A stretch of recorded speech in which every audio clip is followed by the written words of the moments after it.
Assalamualaikum warahmatullahi wabarakatuh. Saya Baby Sabrina Nurhaliza, Taruni Madya Politeknik Ahli Usaha Perikanan, Program Studi Teknologi Pengelolaan Sumber Daya Perairan. Pembahasan kali ini yaitu proposal bisnis yang bergerak di bidang aplikasi yang diberi nama dengan Marine Education Application. Baik, selanjutnya kita akan membahas tentang apa sih Marine Education Application itu. Pembahasan kali ini yaitu proposal bisnis yang bergerak di bidang aplikasi yang diberi nama dengan Marine Education Application. Baik, selanjutnya kita akan membahas tentang apa sih Marine Education Application itu.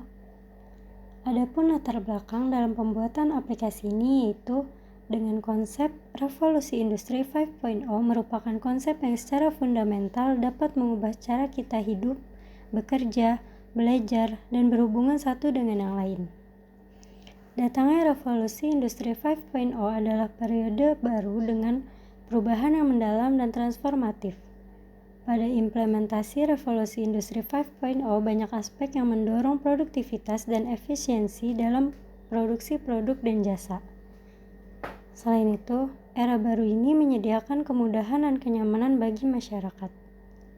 Marine Education merupakan salah satu forum bagi seluruh kalangan khususnya bagi pelajar maupun mahasiswa untuk berkolaborasi dan saling bertukar pikiran satu sama lain, sehingga dapat mencetak sumber daya manusia yang berkualitas dan mampu bersaing di masa depan.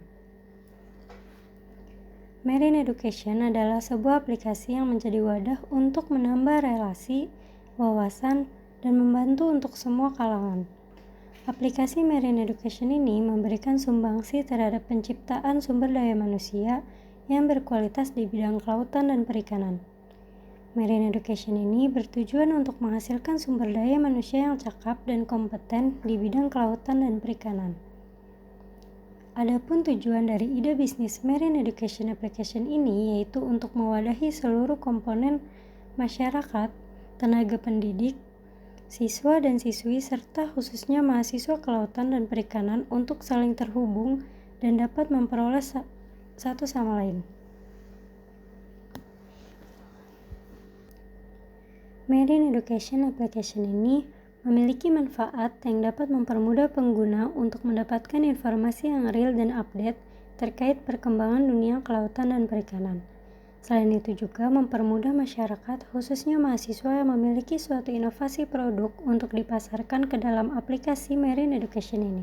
Selanjutnya membahas tentang jadwal kegiatan yang memiliki target 1 tahun aplikasi ini selesai, yang diawali dengan persiapan, yang dilanjut dengan pembuatan proposal, selanjutnya proses administrasi, proses pembuatan, monitoring dan pemasaran, yang terakhir pembuatan laporan akhir.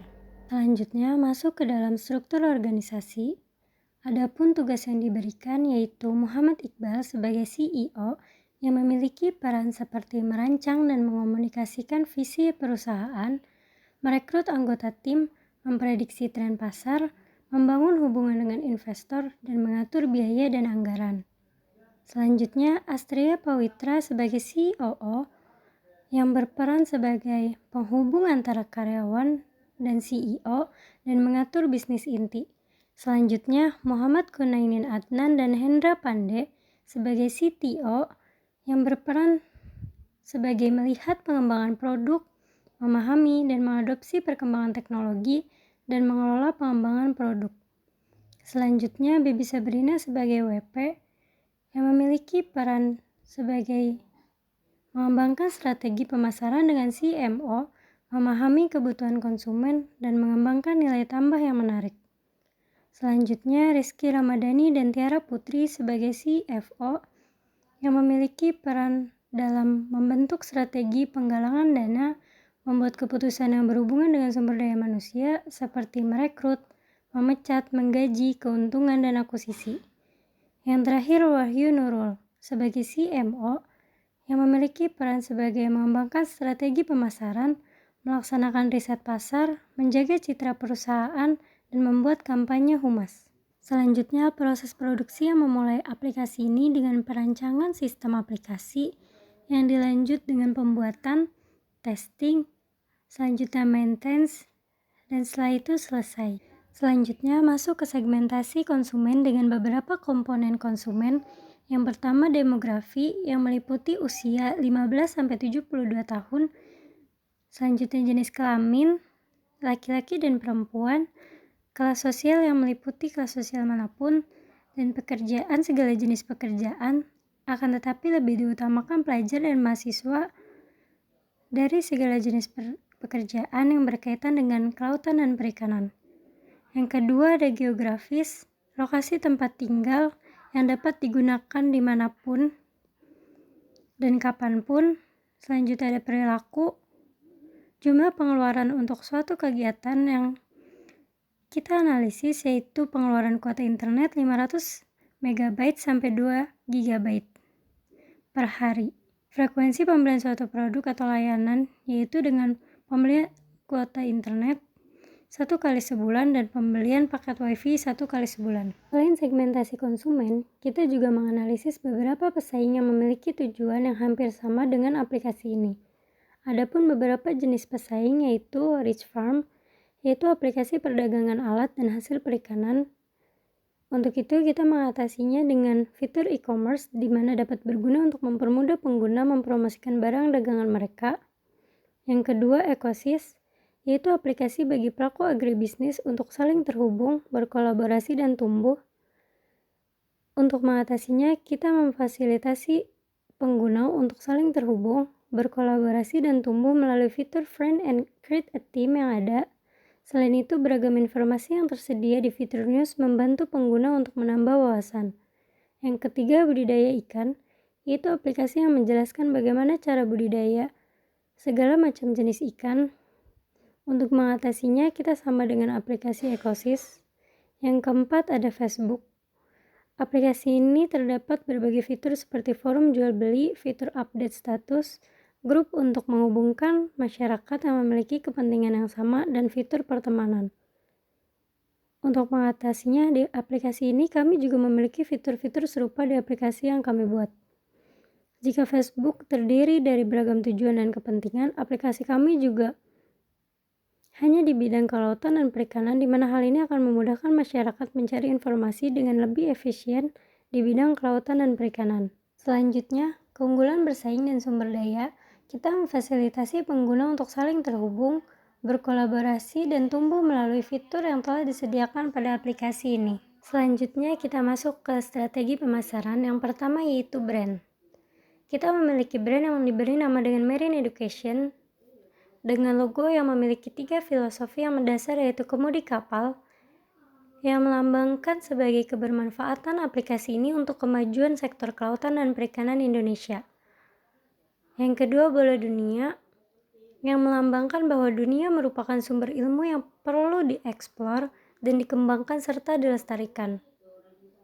Yang ketiga, tumpukan buku, yang memiliki lambang banyaknya masalah yang perlu kita hadapi dan dicari solusinya. Salah satu upaya dengan menghadirkan aplikasi ini sebagai bentuk sumbangsi dalam membantu mewujudkan pembangunan sektor kelautan dan perikanan di Indonesia. Selanjutnya, strategi promosi.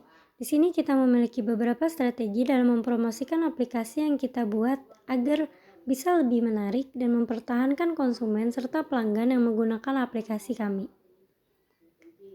Kita juga berusaha bekerja sama dengan para instansi yang memiliki keterlibatan di bidang kelautan dan perikanan untuk membantu mempromosikan aplikasi kita tersebut kepada anak-anak didiknya. Kita juga mempromosikan aplikasi ini secara rutin dengan mengunggah di media sosial serta Instagram, Facebook, Twitter, membuat website, blog, membuat video promosi melalui YouTube, dan membuat spanduk atau brosur yang menarik.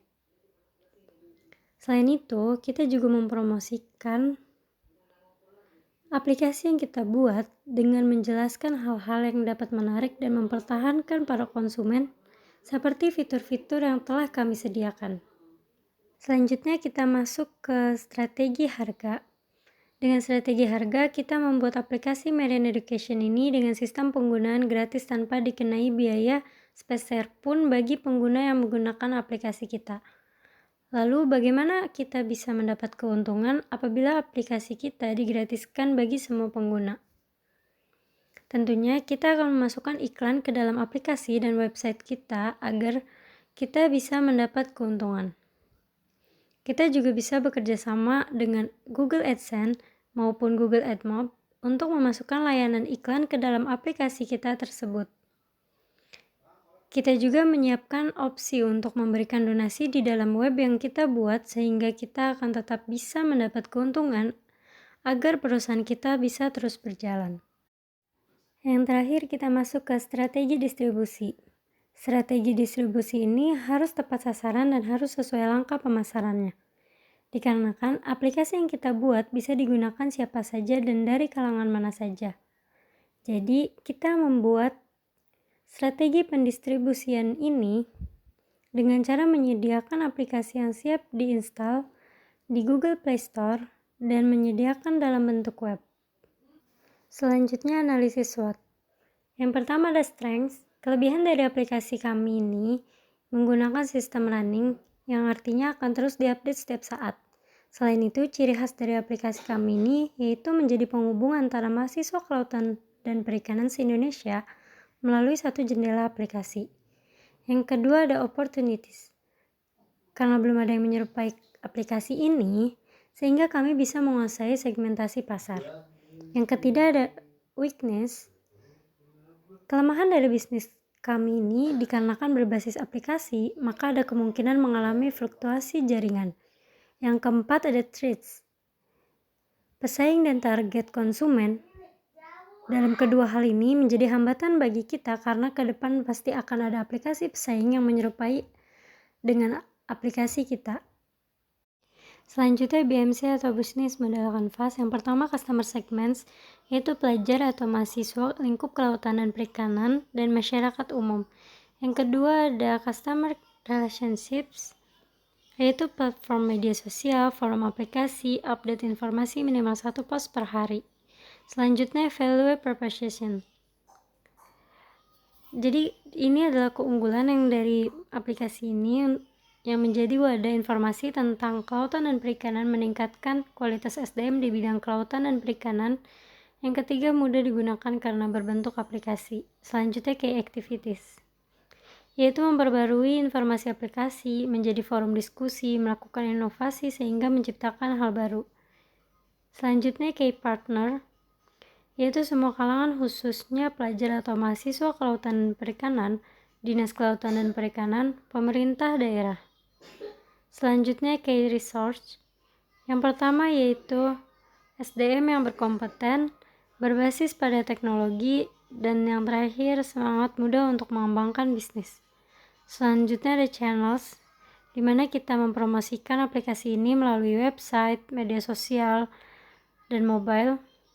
Selanjutnya cost structure, yaitu internet, operasional PC dan laptop, website hosting dan domain, iklan secara keseluruhan. Selanjutnya revenue streams. Yang pertama yaitu donasi dari pengguna aplikasi tersebut, dan yang kedua sponsorship dari mitra.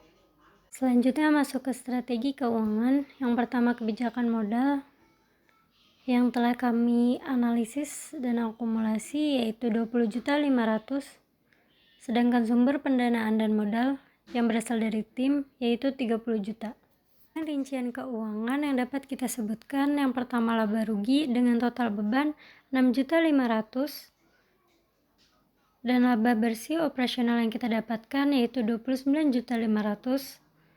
Yang kedua ada arus kas, aktivitas operasional 29.500.000 dan aktivitas investasi 6 juta. Selanjutnya neraca aktiva 23.300.000, equity 6.500.000 dan private 23.500.000. Yang terakhir titik impas dan pengembalian investasi yaitu BEP 2.176 unit dan ROI 157.143 unit. Selanjutnya di sini kita melihatkan tampilan dari Marine Education Application. Yang pertama yaitu tampilan login, yang kedua tampilan home, yang ketiga tampilan news, dan yang keempat tampilan e-commerce. Baik, itulah beberapa tampilan Marine Education Application yang dapat kita tampilkan dalam PowerPoint ini. Sekian yang dapat saya sampaikan terkait Marine Education Application. Harapannya semoga aplikasi ini cepat terrealisasikan dengan baik untuk kepentingan kemajuan SDM kelautan dan perikanan. Saya, Baby Sabrina Nurhaliza, Taruni Madya Politeknik Ahli Usaha Perikanan, Program Studi Teknologi Pengelolaan Sumber Daya Perairan, pamit undur diri. Mohon maaf atas segala kekurangan. Terima kasih. Wassalamualaikum warahmatullahi wabarakatuh.